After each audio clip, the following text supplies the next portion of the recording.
gwargwadon girman da ke bayyanar da isarka, gwargwadon sirrin da ke boye duk asirinka, gwargwadon adadin tajallin da ke haskenka, gwargwadon kimar da ba a gwada mata tamka, gwargwadon tasirin da ke cikin madadinka, gwargwadon bautar da ya yi maka ce masa taska, gwargwadon dimantuwarsa cikin sha'aninka, gwargwadon buɗin da ke buɗe kofofinka, gwargwadon sanda kake washe abul fatayinka, sa salatin yanayanta martabar shi a gane.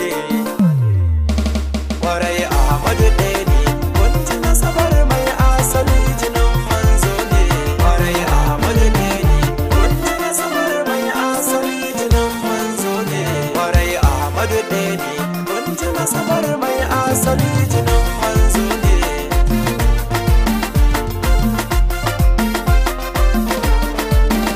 Yamarin jayi akan digale turabu, karanan kafaran yan salatika gabibu, Mustafal akana asajin da ke rufe gaibu, shawuci jani da kaulayi nake yi wa huku, gafara in sara washe lobin lobo.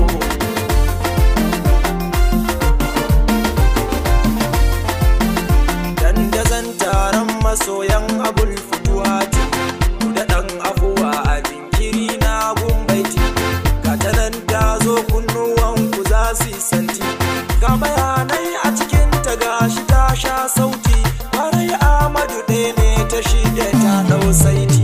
Kwarai Ahmadu ɗaya ne, wata nasabar mai asali jinin manzo ne.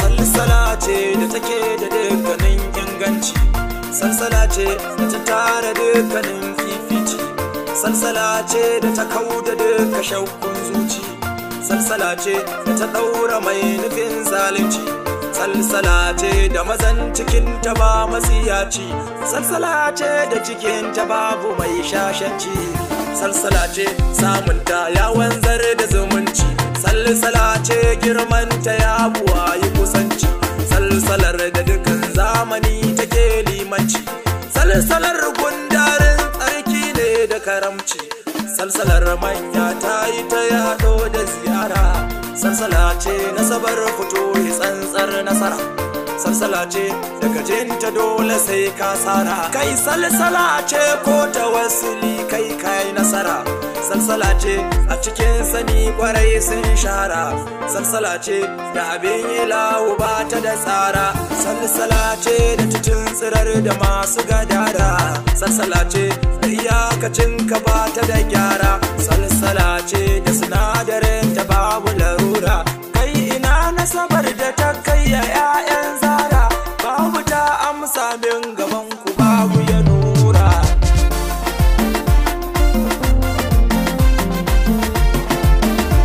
Assalamu alaika sayyidi rasulallahi, assalamu alaika mahmudu babullahi, assalamu ala mustafa azimul jahi, assalamu alaika kaka ga shehi futuhi, assalamu alaika salsalar duka sahihi. Kwarai Ahmadu ɗaya ne, wata nasabar mai asali jinin manzo ne. Farko dai shi Ahmadu rasulu ne kakan shi, shi ko yayi buruzi daga hasken sarkin shi, tun gaban halitto Adam yake bautar shi, babu mai dacewa rasulu babu kamar shi, in akwai to gara ma a tsire shi da mashi.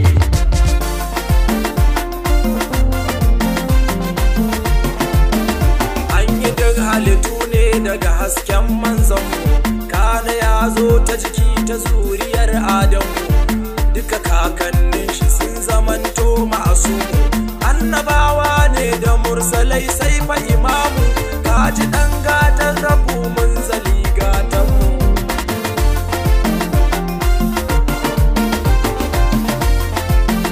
Fadima ce ta biyu a nasabar ku fahimta, kar ku sha wahala ɗana kiranta uwata, har ya kan miƙe idan ya hangi tahowarta, sai ka ce an tsaga kara ita da babanta, kar ku manta rabuna ta aiko gaishe ta.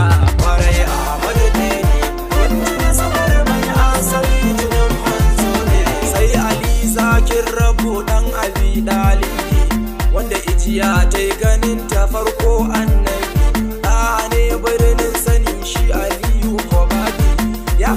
mai kin Aliyu to ya faɗi rabi, ko anan na tsaya gursani yana da nasibi.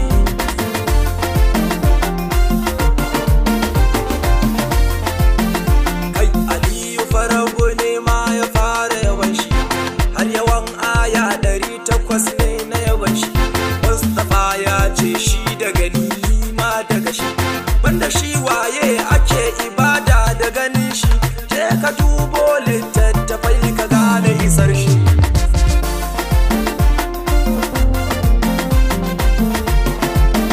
Ban takaitawa sai cikin bidar yardar ku, in yi ban girma gare shi lelan manzan ku, Alhassan sibid rasulu mai natsatsan taku.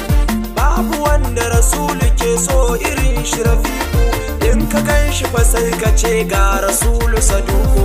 Farai Ahmadu ne wanda na samar mai asali jinin manzo ne, ga yawan kyauta ga gudun dukannin fitina, gashi ba a san tsayawar shi in yi magana, gashi mai haƙuri gashi jarumi maulana.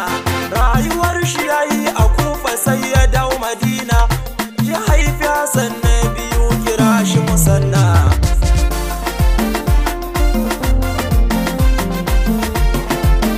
Shi ko Alhassanul musanna waliyin Allah, tabi'i ne kuma jarumi sadauki walla, maraya tun yarinta ya jura jalala, ya halarci waƙi'ar da ta faru a